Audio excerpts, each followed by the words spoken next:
All right, now time to paint the density map. I'm going to paint it in symmetry.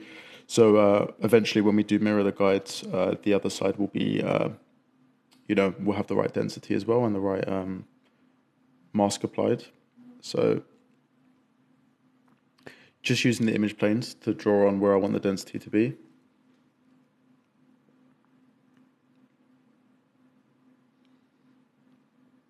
And of course, I'm partitioning the hair here. So this is the back and the sides description, and then we're going to have the front description. So you can see how I'm sort of partitioning sort of around that shape, around sort of the crown of the head. And then, of course, the front description will then cover that part at the top that's black. And they should be able to work together. Right, now jumping into the modifiers, and it's starting to add some noise. So you can see how much the noise starts to affect each clump.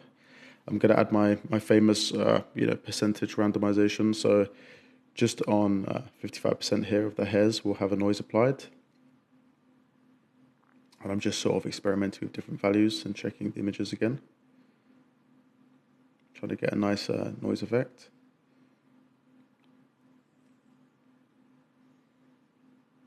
And the cut as well. Cut is a very powerful tool, especially with longer hair. You don't want the hair will feel a lot more natural when each individual primitive has a different length. So they don't all end in the same length, because otherwise then it feels like really thick tufts of hair, as opposed to nice kind of very elegant clumps that kind of end in in more of a point as opposed to a big tuft.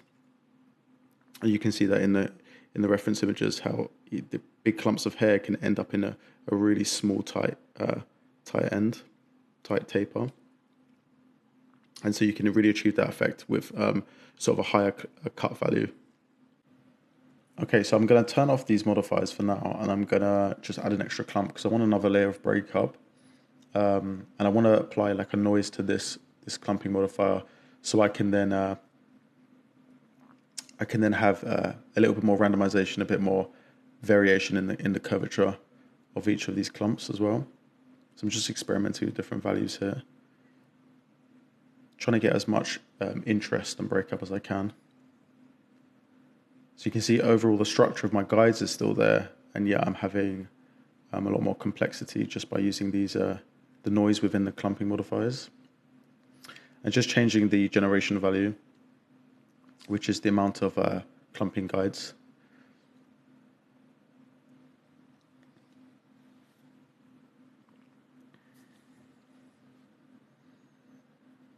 You can see each of these hairs feels very thick and frayed, which is not really the effect I want. I don't mind it feeling quite thick and frayed in the sort of root to the middle of the hair, but as the hair ends, I want more of an elegant taper and more of a a more pointed end to the hairs. So trying to achieve that look is difficult, but it's just playing around with the modifiers really. There's another expression, so you can see I'm using this $C length, and that is just the attribute for the length of each hair. So I'm multiplying by whatever the length of the hair is, and XGen can read that. So again, it's just using different expressions just to experiment, see if it gives me results. So you can see I'm literally like changing a value, rendering. Do I like the look of it? If not, I can change it. And this is how you should be working as well. Sort of back and forth iteration like we've been doing for the entire groom so far. So I'm scrapping that. Didn't like the effect. Worth trying though.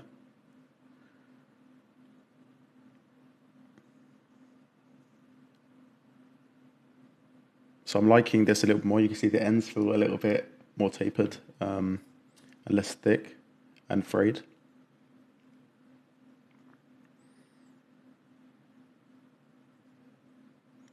But it's not quite there yet. It's missing a lot of structure. It looks very murky. I can't really define the clumps at the end of the hair, which is where I feel like there should be more defined based on the reference images. So I'm just going to continue playing around with the modifiers some more, using my randomized values again just to get more variation with each individual primitive.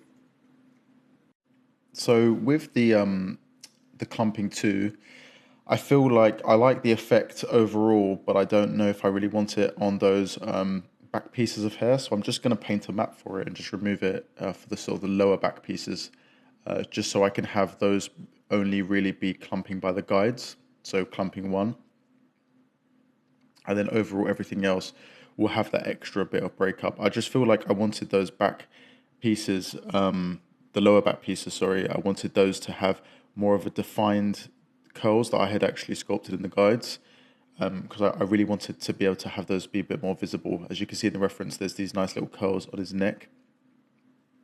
And so the clumping 2 felt like it was just breaking everything up a bit too much and causing the overall clumps to look a bit murky and not as visible. So just experimenting with mask painting for that. And again, yeah, painting maps for like the noise as well. Multiplying that map by the percentage stray expression, which you can see I do there in the expression thing. I did it also in the beard in the last video. So lots of flexibility and just experimenting with where I feel like the certain modifier effects I don't really want, and I can paint those out.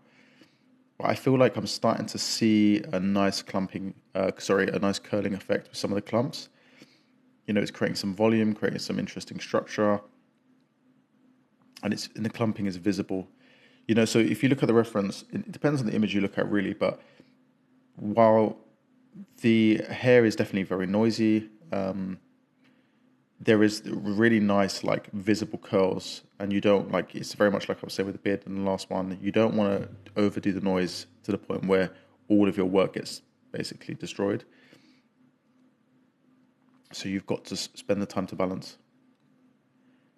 And even in the viewport now, I can tell that I can see the guides, and I can tell it's starting to feel a lot more how I was imagining it to look, which is great. And you will also notice my technique of working with grooms is that even though I've got all the modifiers there, I like to turn them off at times and see what it's doing and if it's giving me the effect I want. And just turning them off sometimes simplifies what you're working on too, so you're not too confused or too overwhelmed by everything. So I like to turn things on and off, just see what's going on, see if it's helping, if it's not helping. I'm adding in like a noise too, and this will be just to break up even further.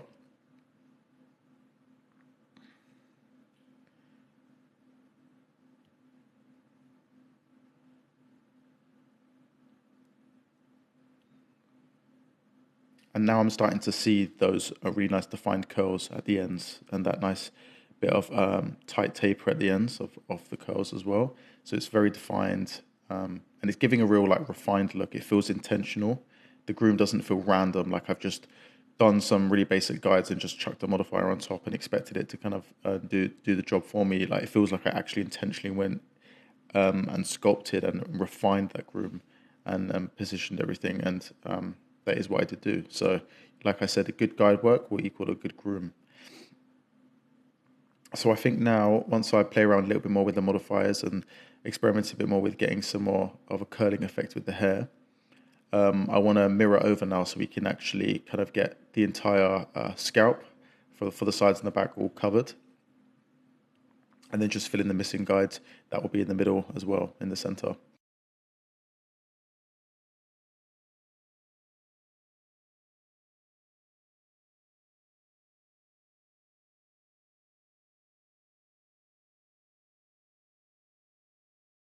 Finally, we can mirror the guides over now. I think it's time to do that. And so I'm going to select all of the guides on the left-hand side and then simply press the mirror button. And yeah, I tend to just stray off slightly from the center just because I don't want anything intersecting or overlapping, and then we'll just fill in the center now.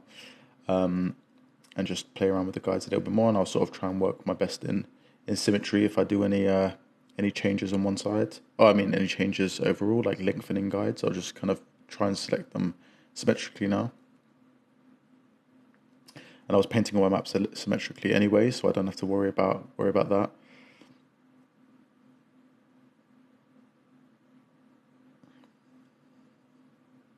But yeah, it's very satisfying when you mirror them and you can see everything together. And of course, making sure that you're updating your clumping maps. And in the rest of this chapter, it's just going to be me pretty much placing more guides. I know it's not very exciting, but once they're mirrored and everything's kind of there, I definitely just wanted to go in and just make sure that everything felt kind of polished and complete. And again, adding a little bit of asymmetry because I don't want it to be exactly the same look on both sides. I want the overall volume on one side to feel slightly different. So I will spend a bit of time with the right hand side just to make sure that his head doesn't feel like you can see from the back right now, it feels like this very round shape, and important to add a little bit of asymmetry to that. So you can see I'm just trying to add that in there. Okay, so for the rest of this chapter, you can just watch me finalize this groom just by adding more guides, especially the at the back in the middle. I'm just going to be filling that area up. And then we'll move on to the front description, and then we'll be able to see the entire groom all together. So I'll leave you guys with this, and I'll see you in the next video.